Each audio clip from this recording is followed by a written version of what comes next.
dalam perang Uhud sebagaimana kita tahu ceritanya, yaitu kaum muslimin sebagian sahabat melanggar, akhirnya turun dari Jabal Rumat ya, atau Jabal Ainain, sehingga akhirnya pos pertahanan yang dipasang oleh Nabi sekitar 50 orang, turun 40 orang, akhirnya yang 10 dibunuh oleh pasukan Khalid bin Walid ketika masih musyrik. Akhirnya kaum musyrikin balik, kemudian kaum muslimin sedang sibuk memunguti ghanimah, tiba-tiba datang serangan balik, dan akhirnya kaum muslimin kocar-kacir, ada yang berhenti perang, ada yang kabur ke Madinah, dan ada yang kita bertahan bersama Nabi SAW, ada yang berhenti perang, bingung apa yang harus dia lakukan. Ya, di sana ada orang-orang yang bertahan bersama Nabi SAW. Al-Waqidi menyebutkan di antara orang tersebut adalah Abu Bakar As-Siddiq, Ali bin Abi Thalib, Abdurrahman bin Auf, Sa'ad bin Abi Waqqas, Talha bin Ubaidillah, Abu bin Al-Jarrah, Zubair bin Al-Awwam, Abu Dujana, dan sebagian sahabat. Di antaranya adalah Sa'ad bin Abi Waqqas yang tetap berada di sekitar Nabi SAW, kemudian membela Nabi SAW. Ya. Dan saat membela mati-matian Nabi SAW, dan Sa'ad bin Waqqas, sebagaimana kita ketahui adalah orang yang sangat mahir dalam memanah. Sangat mahir dalam memanah. Ya. Oleh karenanya, ketika saat memanah di hadapan Rasulullah SAW, maka Rasulullah SAW memuji Sa'ad dan berkata, "Fidaka abi wa ummi."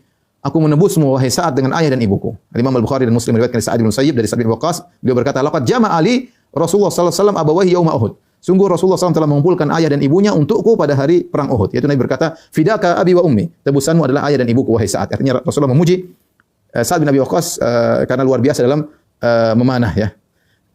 Bahkan Ali bin Abi Thalib berkata, "Ma jama'a Rasulullah SAW abawahi li ahadin ghairi Sa'ad bin Malik." Rasulullah tidak pernah mengumpulkan ayah dan ibunya untuk menjadikan tebusan bagi seorang pun kecuali Sa'ad bin Abi Waqqas. Ketika perang Uhud, kata Ali bin Abi Thalib, Rasulullah SAW berkata, "Irmi fidaka abi wa ummi." Panahlah wahai Sa'ad bin Abi Waqqas, aku menebusmu, tebusanmu adalah ayah dan ibuku. Irmi ya Sa'ad, kata Rasulullah, panahlah wahai Sa'ad bin Abi Waqqas. Bahkan Rasulullah SAW yunawiluni an-nabl.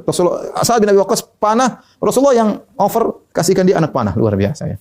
Dia yang panah, subhanallah, Rasulullah yang melayani dengan memberikan anak panah, kemudian ambil lagi anak panah. Luar biasa kehebatan Sa'ad. Sambil Rasulullah kasih semangat, irmi, panah ya. Ya. Irmi bihi ya. Jadi ini menunjukkan kemuliaan Sa'ad bin Abi Waqqas radhiyallahu taala. Dan Sa'ad bin Abi Waqqas bangga dengan kondisi tersebut. Bagaimana tidak bangga ya? Yang mengambilkan anak panah Nabi SAW, kemudian Nabi menyemangati dan berkata, "Irmi fidaka abi wa ummi." Ya. Oleh karenanya putrinya Sa'ad yang bernama Aisyah bintu Sa'ad, ketika ditanya siapa engkau, dia pernah berkata, "Ana ibnatul muhajir alladzi faddahu Rasulullah SAW yauma Uhudin bil abawain." Aku adalah putrinya seorang muhajirin yang ketika perang Uhud Nabi SAW menebusnya dengan kedua orang tuanya. Maksudnya Sa'ad bin Abi Waqqas, satu-satunya yang dimuliakan oleh Nabi SAW dengan perkataan Nabi tersebut.